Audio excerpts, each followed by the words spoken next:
Halo. Hai, perkenalkan namaku Diakin Kinsudiawati dengan NIM 11122000039 dengan rekan saya. Halo, perkenalkan nama saya Jessica Mandari dengan NIM 11122000040. Kami dari kelas Hukum Administrasi Negara kelas D. Di sini kami akan menjelaskan tentang hukum administrasi negara. Apa sih definisi hukum administrasi negara itu? Yaitu Suatu cabang hukum publik yang mengatur hubungan antara hubungan negara dengan warga negara melalui lembaga administrasi negara dengan mengatur bagaimana pemerintah menjalankan tugas-tugas administrasi sesuai dengan hukum. Nah, adapun peran hukum administrasi negara yaitu mengatur kewenangan seperti membatasi dan mendefinisikan kewenangan lembaga-lembaga pemerintah, menjamin transparansi dengan cara menjamin proses administrasi yang terbuka dan dapat diaudit, memberikan hukum seperti melindungi masyarakat dari administratif yang sewenang-wenang. Tidak hanya definisi hukum administrasi negara, akan tetapi ada ruang lingkupnya juga, yaitu satu, fungsi pemerintahan, yaitu melaksanakan tugas administrasi sehari-hari oleh pejabat publik. Dua, lembaga administrasi negara, meliputi kementerian, badan-badan pemerintahan, dan lembaga independen. Tiga, proses pembuatan keputusan administratif, yaitu aturan-aturan yang diikuti ketika membuat keputusan yang mempengaruhi warga negara.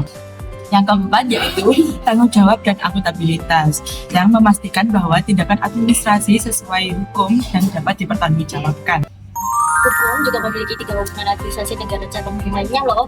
Ada 3, yaitu hukum tata negara, hukum perdata, dan hukum pidana. Hukum tata negara itu apa sih? Yaitu hukum tata negara adalah mengatur struktur dan organisasi negara.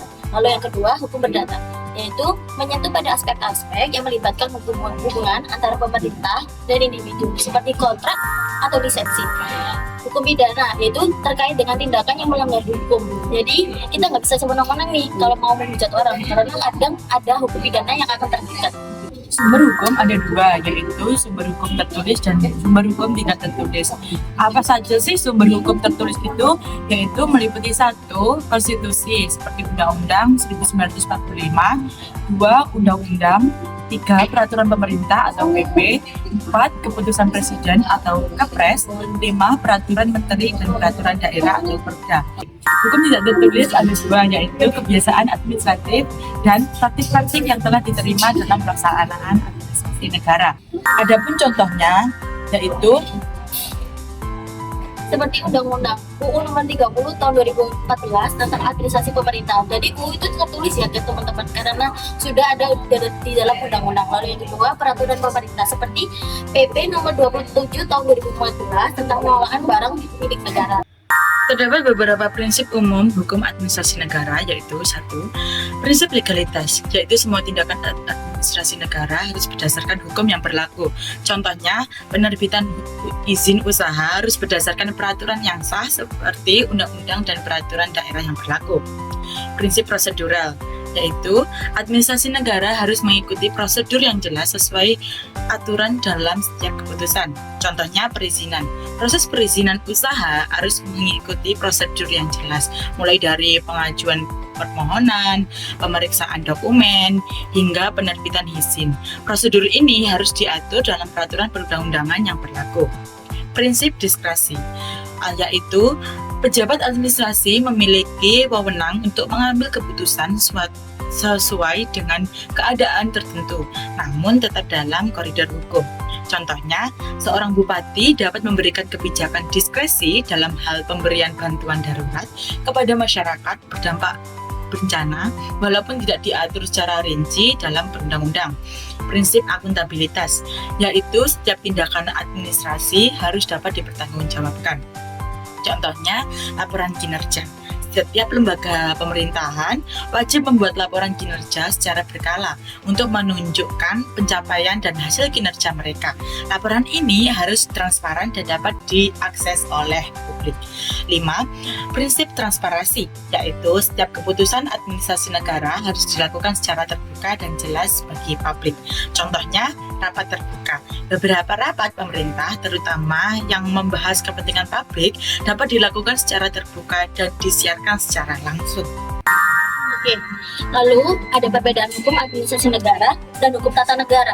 Apa sih bedanya? Satu, perbedaan dari subjek pengaturan. Hukum tata negara lebih mengatur struktur dan fungsi lembaga negara seperti presiden, DPR, MPR, dan lain-lain. Lalu, hukum administrasi negara lebih mengatur pelaksanaan, seperti jalannya alur pemerintahan gitu loh. Lalu, dua, sifatnya. Hukum tata negara lebih normatif, mengatur tentang kerangka dasar negara. Lalu untuk hukum administrasi negara lebih fungsional, mengatur tentang implementasi seperti yang tadi, yaitu lebih mengatur ke pelaksanaan. Lalu yang terakhir adalah perbedaan dari ruang lingkup. Hukum tata negara lebih bersifat makro, yaitu mencakup keseluruhan sistem ketatanegaraan. Kalau hukum administrasi negara lebih ke mikro, terkait dengan kegiatan harian administrasi negara dan layanan publik. Nah, tadi kan ada perbedaan hukum administrasi negara dengan tata negara. Sekarang ada loh keterkaitan hukum administrasi negara dengan hukum tata negara. Dan bisa dilihat dari dua sisi, yaitu administrasi negara sebagai pelaksana hukum. Administrasi negara memiliki tugas utama melaksanakan hukum yang dibuat oleh lembaga legislatif. Yang kedua, administrasi negara sebagai pengawas hukum. Administrasi negara bertindak sebagai pengawas dalam pelaksanaan undang-undang dengan memastikan bahwa semua tindakan hukum dilakukan sesuai dengan aturan. Contohnya, regulasi dan pengawasan. Dua, perlindungan hukum. Tiga, penyelesaian sengketa. Fungsi administrasi negara ada tiga, yaitu pelaksana undang-undang, membuat keputusan administratif, dengan yang terakhir pelayanan publik. Apa sih yang dimaksud pelaksanaan undang-undang? Yaitu melaksanakan undang-undang yang telah ditetapkan oleh lembaga legislatif. Lalu yang kedua, membuat keputusan administratif, yaitu untuk membuat keputusan yang mengikat secara hukum dan ruang lingkup wewenangnya. Lalu yang terakhir yaitu pelayanan publik, bertanggung jawab atas penyediaan layanan publik seperti pendidikan, kesehatan, dan lain-lain. Nah, ada pun contoh peran administrasi negara dalam hukum. Satu, Kementerian Keuangan yang mengawasi penerapan kebijakan fiskal yang sesuai dengan Undang-Undang Perpajakan. Dua, Kementerian Kesehatan yang mengimplementasikan Undang-Undang Kesehatan dalam penyelenggaraan layanan kesehatan. Tiga, OJK, pengaturan sektor keuangan agar berjalan sesuai dengan peraturan yang berlaku. Lalu ada tantangannya loh yang seringkali ditemukan dalam pelaksanaan hukum, yaitu birokrasi yang lambat, penyalahgunaan wewenang, dan kurangnya transparansi. Apa sih birokrasi yang lambat? Yaitu kurangnya efisiensi dalam pelaksanaan kebijakan hukum. Lalu penyalahgunaan wewenang seringkali kita dengarkan seperti risiko adanya pejabat yang menyalahgunakan kekuasaan seperti korupsi mungkin. Lalu yang terakhir yaitu kurangnya transparansi, kurangnya keterbukaan terhadap publik pada kebijakan yang ada. Nah, tadi kan tantangan nih. Sekarang ada pun solusinya, yaitu ada tiga. Satu, membuat prosedur yang jelas untuk setiap jenis pelayanan. Dua, buat dan sosialisasikan kode etik kepada seluruh pegawai dan memberikan sanksi tegas terhadap setiap pegawai yang menyalahgunakannya. Tiga, membuat web resmi untuk yang berisikan laporan yang dapat diakses di seluruh masyarakat.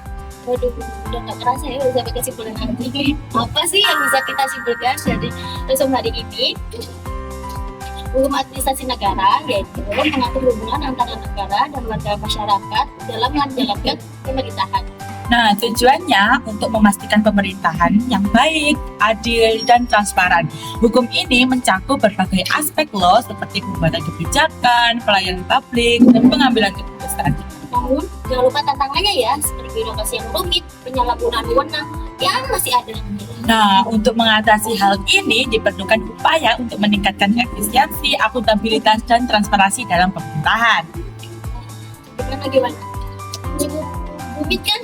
Cukup banyak yang harus kita pahami. Maka dari itu, mari kita bergabung untuk menjalankan kebijakan bersama yang baik dan jelas. Oke, aku Kin dan aku JJ. kami pamit undur diri. Bye.